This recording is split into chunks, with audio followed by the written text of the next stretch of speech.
সুদূর ইয়ামান থেকে মদিনা পর্যন্ত একজন নারী একা, সে যদি পথ হেঁটে মরুভূমির পথ পাড়ি দিয়ে আসে, বলে যে নিরাপত্তা এত মজবুত ছিল, একটা পরপুরুষ কোন একজন যুবক চারদিকে বাজে ভাবে তাকাবে এই সুযোগটাও ছিল না। একটা মেয়ে কোনোদিন এই ভয়টুকুও পেত না যে আমি ইয়ামান থেকে মদিনায় কেমনে যাই, আমাকে কোনো পরপুরুষ যদি রাস্তায় আমার উপরে টর্চার করে, আমার দিকে বাজে ভাবে তাকায়, কয় না, এই ভয়টাও ছিল না। এত এক শান্তি আর নিরাপত্তার জীবন কায়েম হয়েছিল মদিনায়। আমরা ওই ইসলামের অধিকারী ছিলাম যাদের নাম শুনলেই সারা দুনিয়া থরথর করে কাঁপত।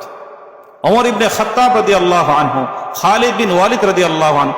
আজও পর্যন্ত শুধু মুসলমানদের কাছে না, আপনি একজন খ্রিস্টানকে জিজ্ঞাসা করেন, ওমরকে চেনো, খালিদ বিন ওয়ালিদকে চেনো, বলে যে চিনি না, মানে সারা দুনিয়া কাঁপিয়ে গেছে ওরা।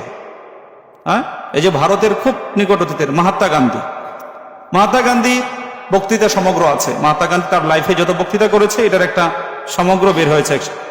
ওখানে দেখবেন স্পষ্ট লেখা আছে, মহাত্মা গান্ধী বলেছে যে আমি তোমাদেরকে আমাদের ধর্ম থেকে কাউকে রেফারেন্স দিয়ে বলবো যে তাকে অনুসরণ করো, এমন আমি কাউকে পাই না। তবে আমি উন্মুক্ত ভাবে নির্দ্বিধায় এই কথা বলে যাই, তোমরা রাষ্ট্র পরিচালনার ক্ষেত্রে, দেশ চালানোর ক্ষেত্রে, সমাজ চালানোর ক্ষেত্রে, জীবন চালানোর ক্ষেত্রে তোমরা ওমরকে ফলো করো।